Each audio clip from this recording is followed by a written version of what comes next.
The bitter wind howled across the frozen plains as Zoe Jameson clutched her woolen shawl tighter around her swollen belly. Blood trickled down her temple where her father's ring had struck her just hours before. 17 years of being the dutiful daughter had meant nothing in the end, not when compared to the scandal of her condition. "Whore," he'd called her, as he cast her from the only home she'd ever known. Heedless of the December blizzard that had descended upon the Wyoming Territory in this harsh winter of 1872, Zoe stumbled forward, each step more difficult than the last as the snow piled around her ankles. 6 months pregnant and alone, she had nowhere to go. The nearest town was miles away and darkness was falling fast. The temperature dropped with every passing minute, her fingers and toes already numb despite her best efforts to keep warm. "Please," she whispered, her breath forming small clouds in the frigid air. "Please don't let my baby die out here." Her prayers seemed to vanish into the howling wind as she pressed onward. The sky darkened further, and Zoe knew with terrifying certainty that she would not survive the night without shelter. Tears froze on her cheeks as she thought of her unborn child, innocent and undeserving of such a fate. Miles away, Jack Blackett urged his horse through the deepening snow. He'd spent 3 days tracking a herd of wild mustangs, only to lose them when the blizzard hit. Now, his only goal was to make it back to his small ranch before the storm worsened. His horse, Thunder, snorted anxiously, sensing his rider's urgency. "Easy, boy," Jack murmured, patting the animal's neck. "We'll be home soon." The wind shifted suddenly and Thunder balked, ears perked forward. "What is it?" Jack squinted through the swirling snow, his hand instinctively moving to the Colt revolver at his hip. Years as a frontier scout during the war had taught him to trust his horse's instincts. Thunder nickered softly and took several steps forward without prompting. That's when Jack saw a dark shape huddled against the stark white landscape. At first he thought it might be an injured deer or perhaps a wolf, but as he drew closer his blood ran cold. It was a woman. Jack dismounted swiftly, his boots sinking into the knee-deep snow as he approached the crumpled figure. Her skin was pale as moonlight, lips tinged blue from the cold. Dark hair spilled from beneath a thin shawl, and her dress, wholly inadequate for such weather, was dusted with snow. "Miss," he called, kneeling beside her.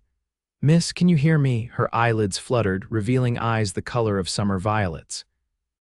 "Help," she whispered, her voice barely audible above the wind. "Please help us." It was then that Jack noticed the swell of her belly beneath her cloak. "Good God," he muttered, immediately shrugging out of his heavy coat and wrapping it around her. "Don't you worry, miss, I've got you now." He gathered her into his arms, alarmed at how light she felt despite her condition. She shivered violently against him as he carried her to Thunder.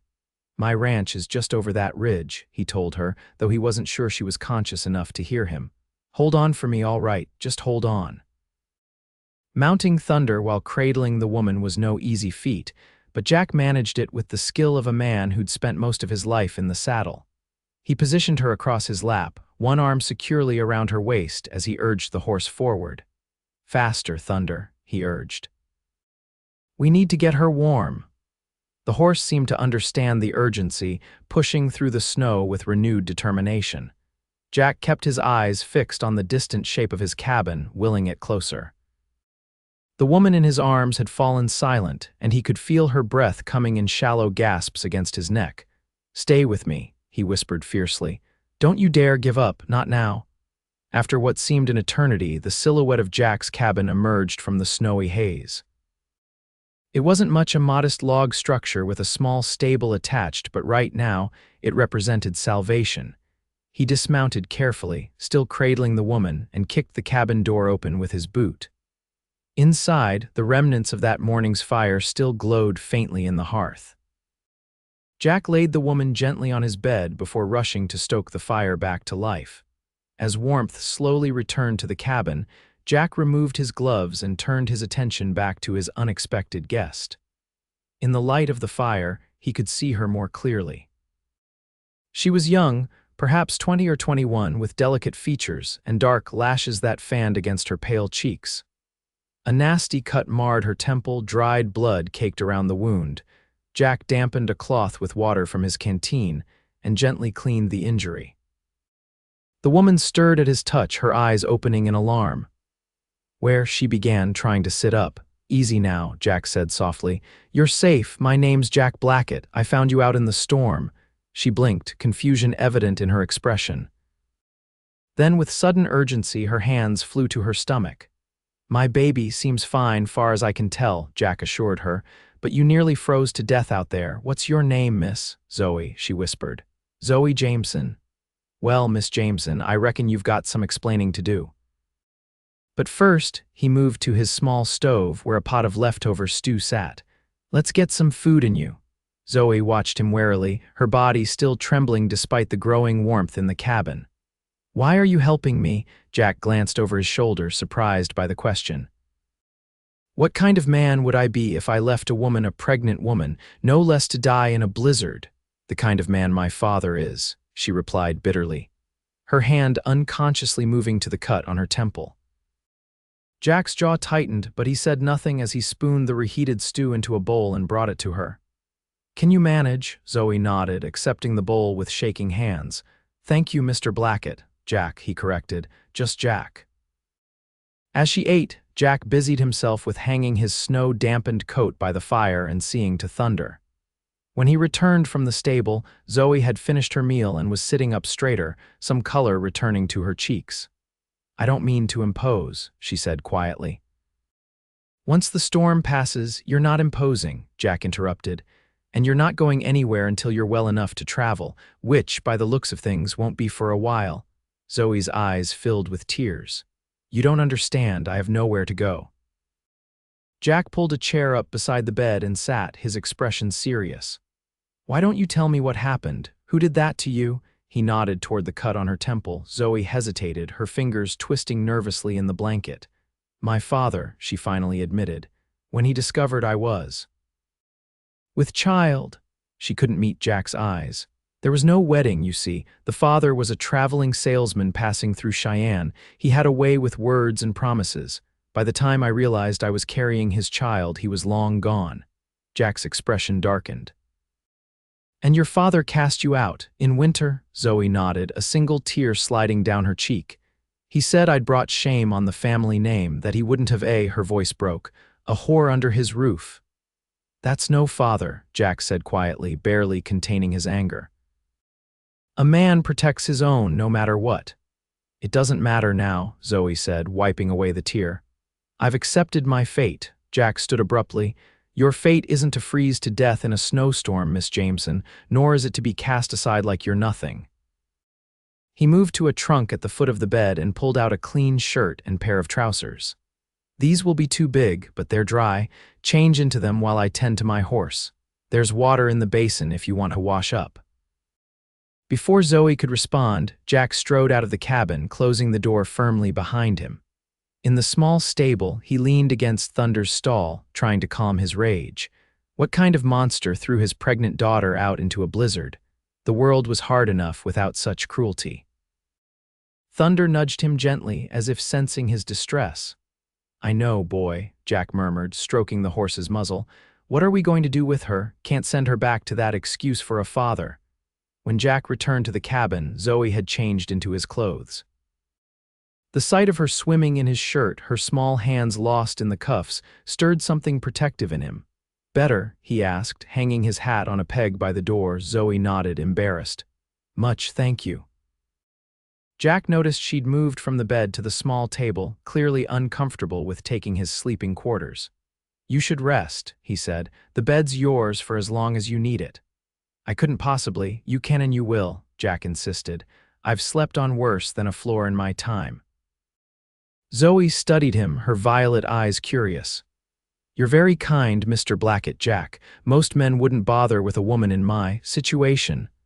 "Most men haven't seen what I've seen," Jack replied, sitting across from her at the table.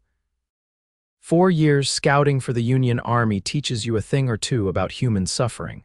After that, I reckon helping someone in need seems like the natural thing to do." "Were you in many battles?" Zoe asked. Jack's expression grew distant. "Enough, but that's long behind me now." He forced a smile. What about you? Before all this, what did you do in Cheyenne? I was a schoolteacher, Zoe said, a hint of pride in her voice. I taught children their letters and sums. I loved it. Her hand moved unconsciously to her belly. That's gone now, of course. No school would employ an unwed mother. Their loss, Jack said, seems to me a woman brave enough to face what you're facing would make a fine teacher. Zoe smiled for the first time since he'd found her, and Jack was struck by how it transformed her face. Despite the cut on her temple and the exhaustion in her eyes, she was beautiful. You don't judge me, she asked softly. It's not my place to judge, Jack replied. And even if it were, I've seen too much of this world to think things are ever as simple as right and wrong. The fire crackled in the hearth, casting long shadows across the cabin floor. Outside, the wind continued to howl, but inside, a fragile sense of peace had settled.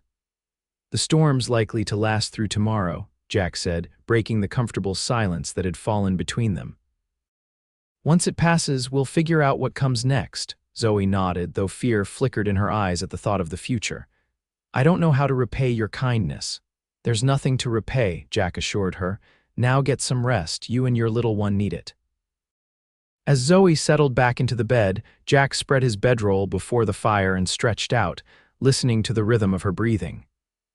It had been a long time since he'd shared his space with anyone, longer still since that someone had been a woman. Yet somehow, despite the unusual circumstances, it felt right having her there. Just as he was drifting off to sleep, Zoe's voice came softly through the darkness. Jack, thank you for finding me, for saving us. Jack smiled into the darkness. Get some sleep, Zoe. The storm raged for 3 days, trapping them in the small cabin together.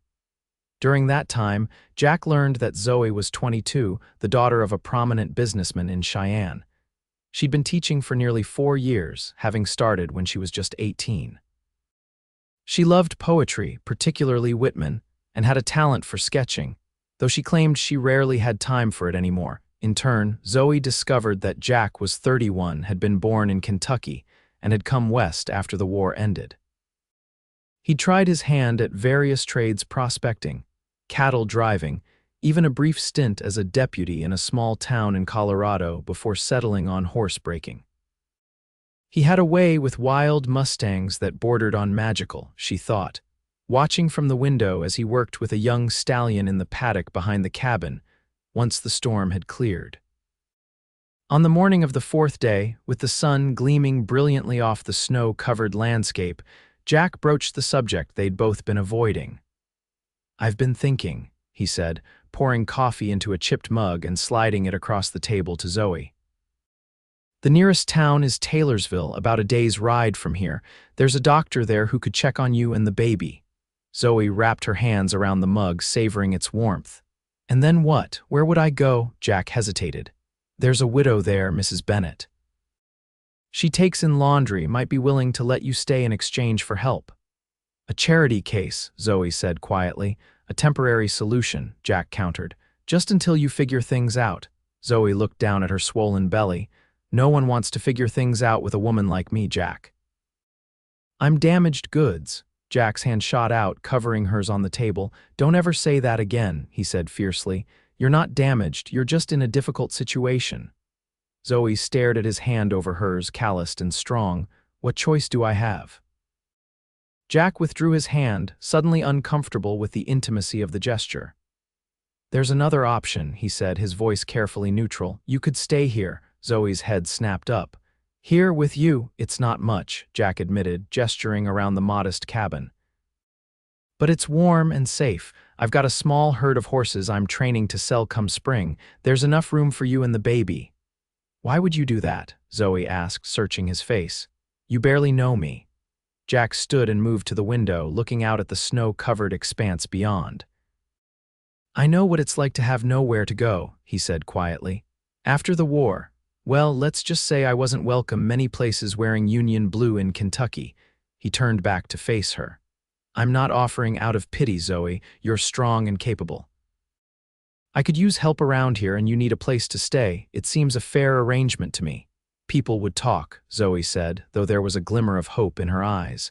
An unmarried man and woman living together, it would cause a scandal. Jack shrugged. Nearest neighbors 15 miles away, not much chance for gossip out here, Zoe bit her lip, considering. Just until after the baby comes, until I can find proper work somewhere, as long as you need, Jack said. No rush, no pressure. Zoe took a deep breath. All right, she said finally. I accept your offer, Mr. Blackett, though I insist on earning my keep. Jack smiled, relief evident in his expression. I wouldn't have it any other way, Miss Jameson. The weeks that followed fell into a comfortable routine. Jack spent his days working with the horses, while Zoe took over the domestic duties of the cabin. She was an excellent cook, transforming Jack's simple provisions into meals that reminded him of home. In the evenings, they sat by the fire, Jack whittling pieces of wood into small animals or tools while Zoe read aloud from one of the few books he owned. As January gave way to February, Zoe's condition became more pronounced. Jack insisted on taking her to see the doctor in Taylorsville, despite her protests that she felt fine. I've delivered foals and calves, Jack told her as he helped her into the small wagon he'd fitted with extra blankets for the journey. But I draw the line at delivering babies. We're going to see Doc Wilson, and that's final. Taylorsville was a small but growing settlement nestled at the base of the Wasatch Mountains in the Utah Territory. The journey took longer than expected due to the condition of the snow-covered trails, and by the time they arrived, Zoe was exhausted. Dr. Wilson, a kind-faced man with spectacles perched on his nose, examined Zoe thoroughly while Jack waited anxiously outside. You're a lucky young lady, the doctor told Zoe as he completed his examination. Despite your ordeal, both you and the baby appear to be in excellent health. I'd estimate you have about 2 months to go. 2 months, Zoe repeated, placing a protective hand over her belly. Will it? Will the birth be difficult, do you think? Dr. Wilson patted her hand reassuringly. You're young and strong. Take care of yourself, get plenty of rest, and nature will take its course. He glanced toward the door where Jack waited. Your husband seems concerned, Zoe blushed. He's not my husband. He saved my life. He's giving me a place to stay until the baby comes. The doctor raised an eyebrow but made no comment. Well, whoever he is, he brought you in time. Another day or two in that blizzard, and we might be having a very different conversation. He helped Zoe to her feet. I want to see you again in a month, sooner if you experience any bleeding or unusual pain. When Zoe emerged from the examination room, Jack sprang to his feet, his expression anxious. Everything all right, perfect, Zoe assured him with a smile. Doctor. Wilson says we're both healthy. The relief on Jack's face was palpable. Good. That's good. They spent the rest of the day in Taylorsville, with Jack insisting on purchasing supplies for the baby, a small cradle, soft blankets, and tiny clothes that Zoe couldn't resist running her fingers over. You don't have to do all this, she protested, as Jack added a rocking chair to their purchases. Every baby needs a proper place to sleep, Jack said firmly, and every mother needs somewhere comfortable to sit while feeding them.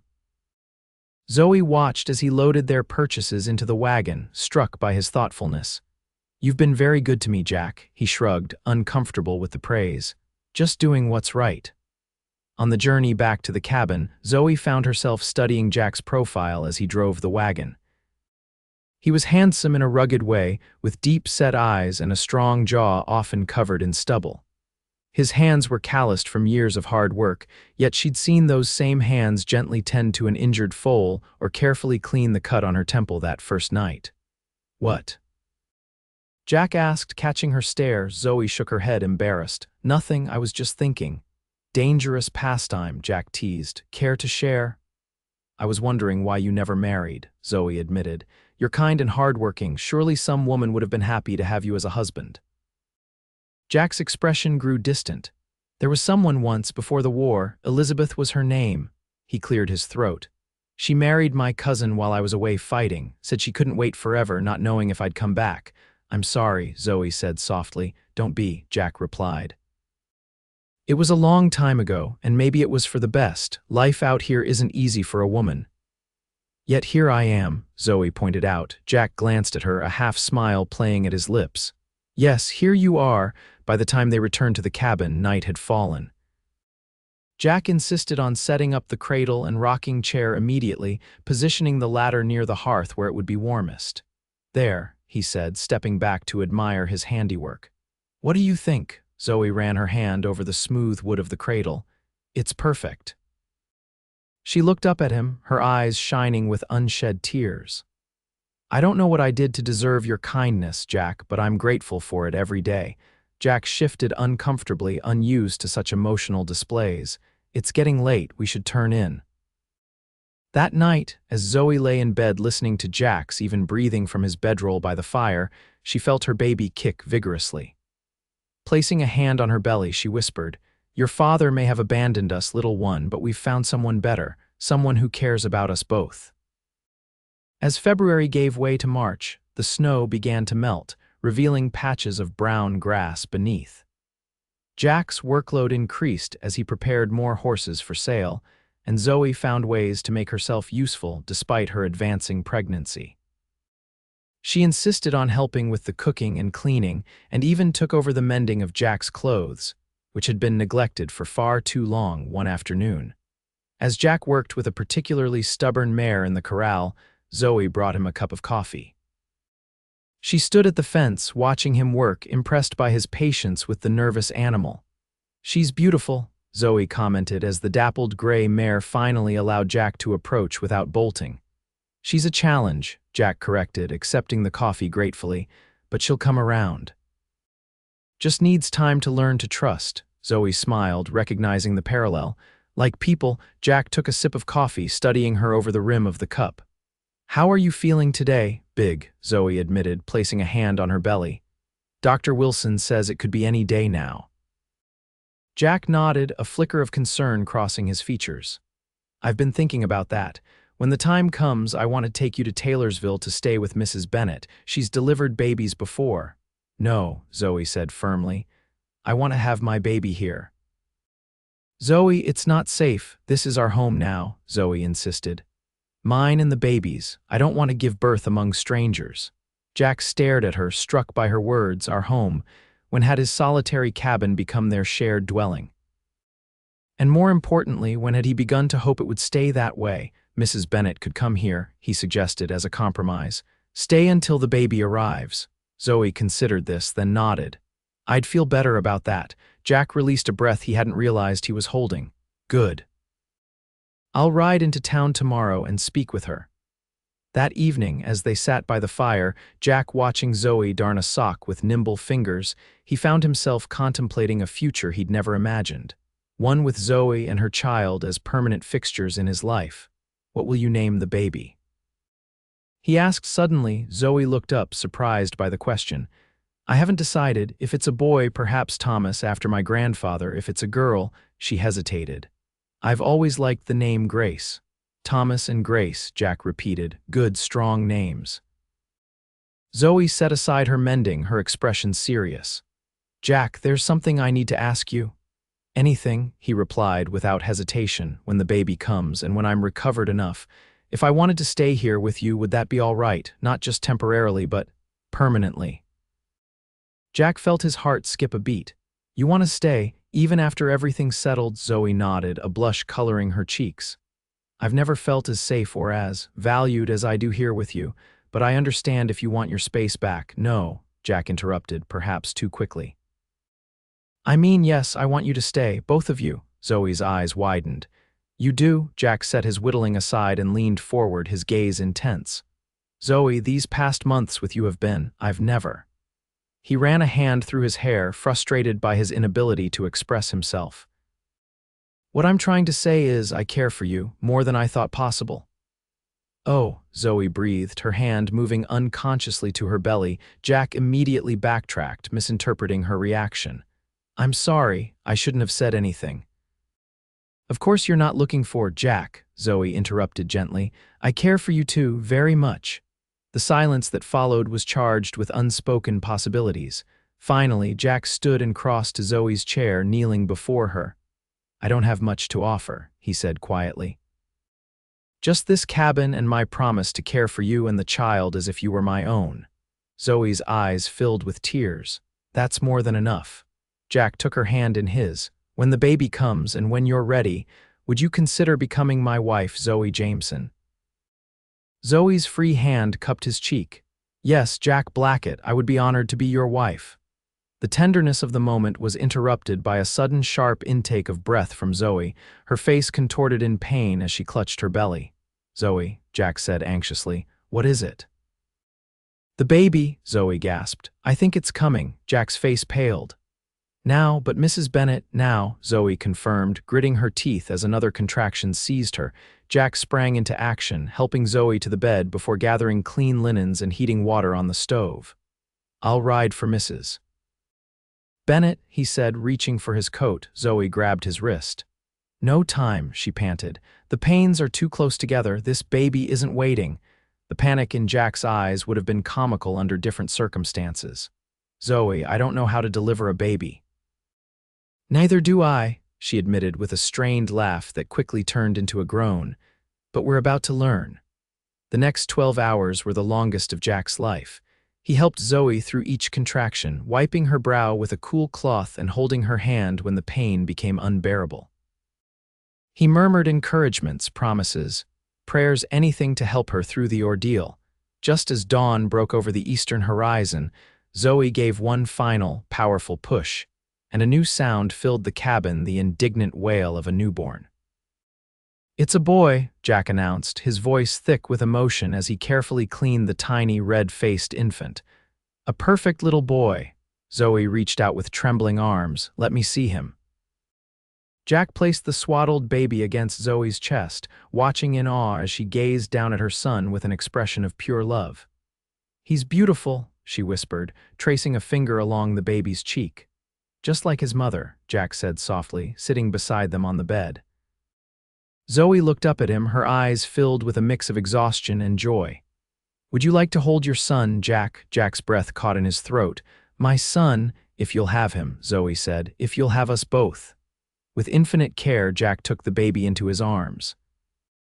The infant's eyes, still unfocused, seemed to look directly into his soul.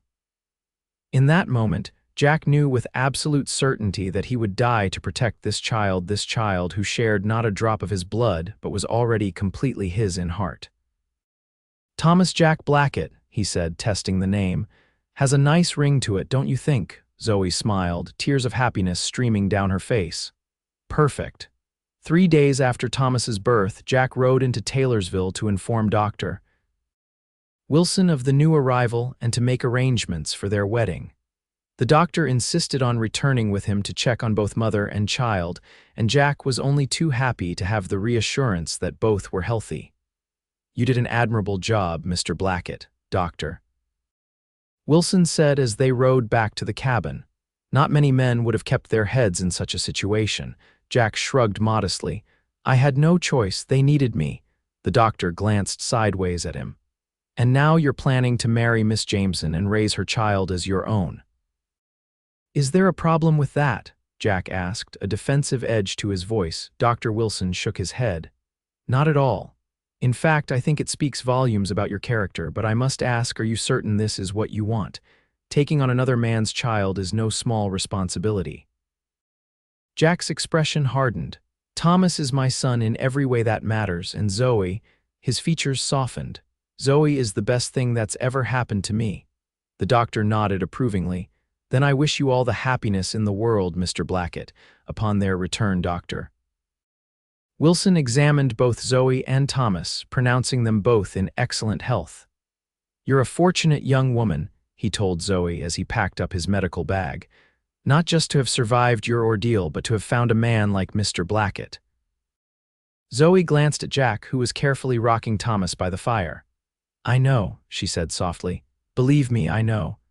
2 weeks later, on a crisp April morning, Zoe Jameson became Zoe Blackett in a simple ceremony performed by the local circuit preacher. Mrs. Bennet, who had come to help with Thomas during the ceremony, dabbed at her eyes as the couple exchanged their vows. "In sickness and in health, in good times and in bad, I promise to love and cherish you all the days of my life," Jack said, his voice steady as he slipped a simple gold band onto Zoe's finger.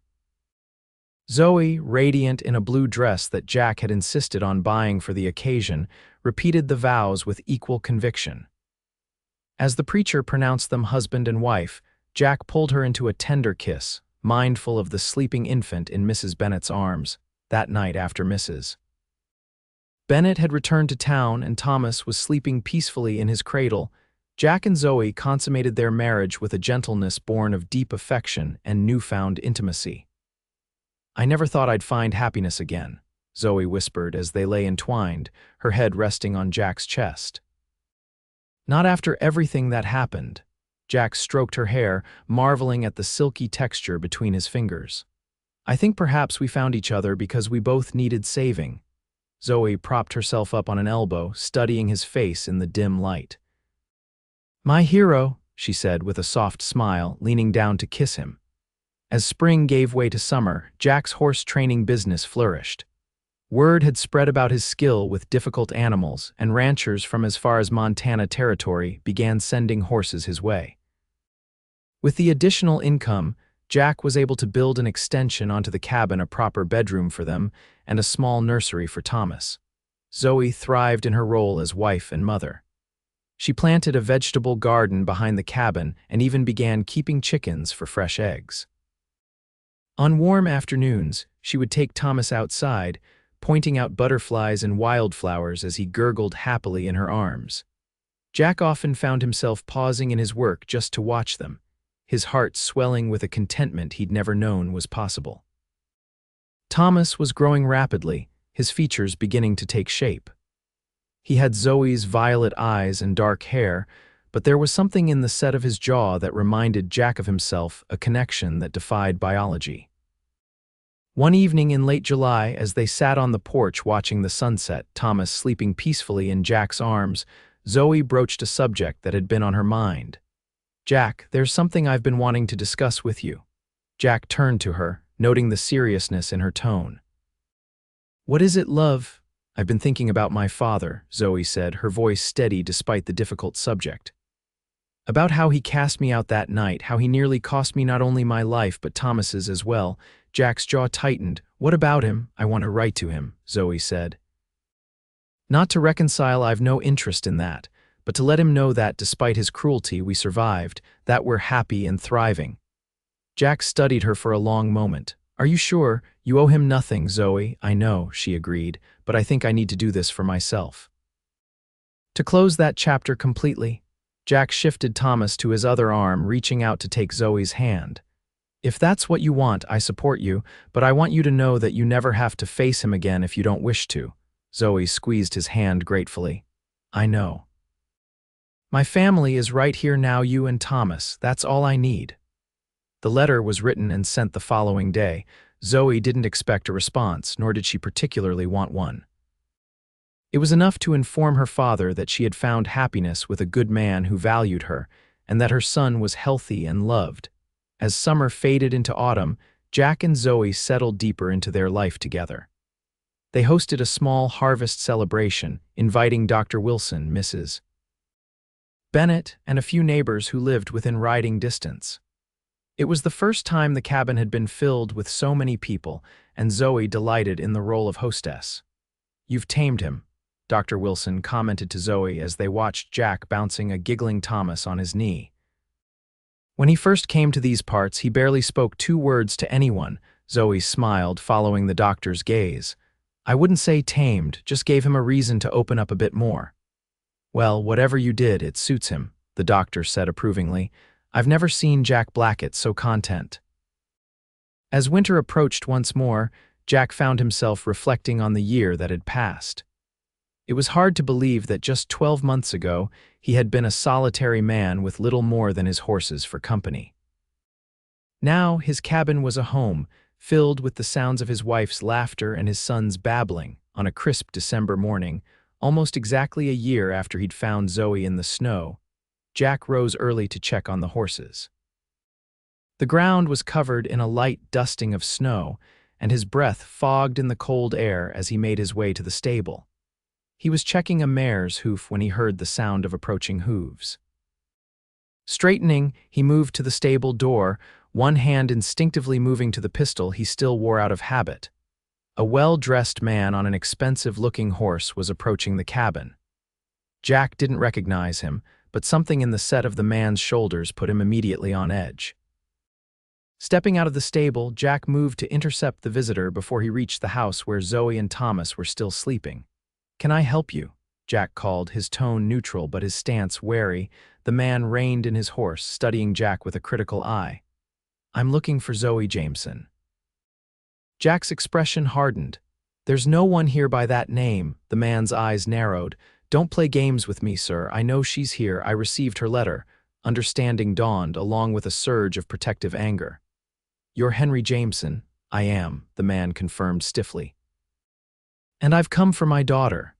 Jack took a step forward, his hand still hovering near his pistol. "Your daughter is now Zoe Blackett, my wife, and she's not going anywhere with you." Henry Jameson's face flushed with anger. "You have no right." "I have every right," Jack interrupted coldly. "You lost yours when you cast her out pregnant into a blizzard, when you left her to die." The older man flinched but quickly recovered. "She was headstrong, making a fool's decision. I merely sought to teach her a lesson." "A lesson that nearly killed her and her unborn child," Jack said, his voice deadly quiet. "My son." Henry's eyes widened slightly. "You married her knowing the child wasn't yours." "I married her because I love her," Jack replied simply. "And Thomas is my son in every way that matters." Before Henry could respond, the cabin door opened and Zoe appeared, Thomas balanced on her hip. She froze at the sight of her father, her face paling. "Father," she said, her voice remarkably steady, "what are you doing here?" Henry dismounted, his expression softening slightly at the sight of his daughter. "Zoe, I've come to bring you home. Your mother is distraught. We can find a suitable arrangement for the child." Jack moved to stand beside Zoe, his arm protectively around her waist. "She is home," he said firmly. "And our son stays with us." Zoe lifted her chin, drawing strength from Jack's presence. "I wrote to you out of courtesy, father, not as an invitation. I have a new life now, a family who loves and accepts me as I am." "This is absurd," Henry blustered. "You belong in Cheyenne with your own kind. Not out here in the wilderness with some horse trainer." "This horse trainer saved my life when you threw me away," Zoe said, her voice rising with emotion. "He took me in without judgment, helped me birth my son, and has shown me more love in 1 year than you did in 22. Henry's face darkened with anger. "I will not allow my daughter to live in such conditions, to throw away her future on. You have no say in my life anymore," Zoe interrupted. "You made that choice when you cast me out. Now I'm asking you to leave. You're not welcome here." For a moment it seemed Henry might argue further, but something in Zoe's resolute expression stopped him. His gaze shifted to the child in her arms, and for a brief instant his features softened. "He has your eyes," he said quietly. "His name is Thomas," Zoe replied. "Your grandson, whether you acknowledge him or not." Henry hesitated, clearly conflicted. Then, with a stiff nod, he remounted his horse. "Your mother sends her regards," he said formally. "Should you ever reconsider, the door is not closed." It was as close to an apology as Henry Jameson was capable of offering. Zoe recognized it for what it was, not forgiveness, but a small acknowledgement of wrong. "Goodbye, father," she said simply. They watched in silence as Henry rode away, his figure growing smaller against the snow-covered landscape. When he was out of sight, Jack turned to Zoe, concern etched on his features. "Are you all right?" Zoe nodded, bouncing Thomas gently as he began to fuss. "I am." "I didn't expect to see him, but I'm glad I did. It confirmed what I already knew." "And what's that?" Jack asked, brushing a strand of hair from her face. "That I made the right choice," Zoe said, leaning into his touch, "that this is where I belong." Jack pulled her and Thomas into a tight embrace. "You're the strongest woman I've ever known, Zoe Blackett." That evening, as they sat by the fire, Thomas asleep in his cradle nearby, Jack presented Zoe with a small wooden carving, a perfect miniature of their cabin, complete with tiny figures representing the three of them. "Happy anniversary," he said as she examined the carving with delight. "1 year ago today, I found you in the snow. Best thing I ever did." Zoe placed the carving carefully on the mantel before turning back to Jack, her eyes shining with unshed tears. "I have a gift for you too," she said softly, "though it won't arrive for about 7 months." Jack stared at her, uncomprehending for a moment, then understanding dawned and his face lit up with joy. "Zoe, are you saying?" She nodded, taking his hand and placing it on her still flat stomach. "Dr. Wilson confirmed it yesterday when I went into town for supplies." "We're having another baby, Jack." Jack let out a whoop of joy, lifting Zoe into his arms and spinning her around the cabin. "Another baby," he said in wonder as he set her gently back on her feet. "A brother or sister for Thomas. Are you happy?" Zoe asked, though his reaction had left little doubt.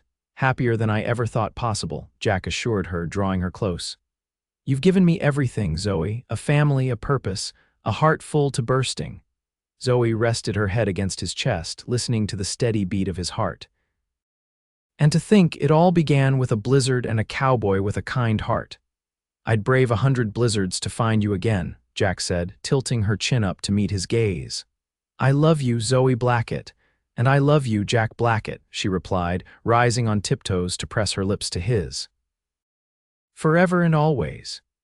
As snow began to fall outside, gentle and cleansing unlike the cruel blizzard of the previous year, the small family remained warm and safe inside their cabin.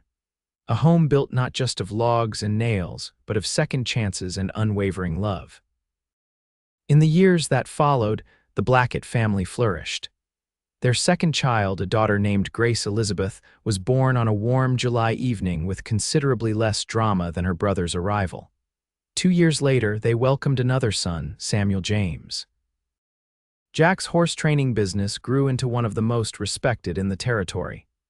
He eventually purchased additional land, expanding their small homestead into a proper ranch. Zoe, drawing on her experience as a teacher, began educating their children and eventually several neighboring families' children as well. Thomas grew into a thoughtful young man with his mother's intelligence and his father's steady presence.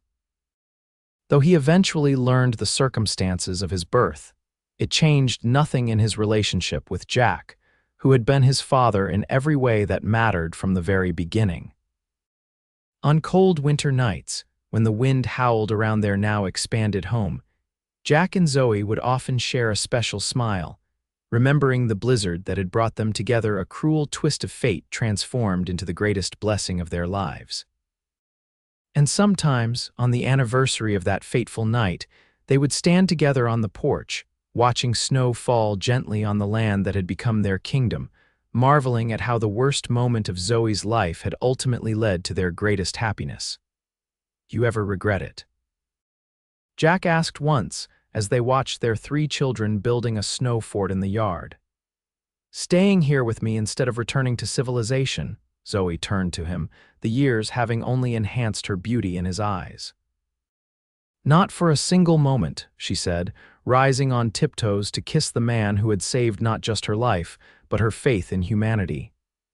"You're the best decision I ever made, Jack Blackett." Jack pulled her close, breathing in the scent of her hair, still as intoxicating to him as it had been on their wedding day.